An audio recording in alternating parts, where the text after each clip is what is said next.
kekerasan milenial. Menolak dia. Kita kacau. Apa yang mau jadi?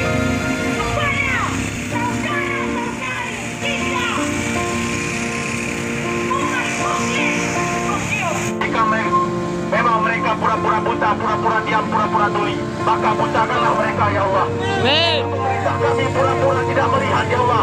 Maka butakanlah mereka, ya Allah. Jika pemerintah kami pura-pura tuli, ya Allah, maka tulikanlah mereka, ya Allah.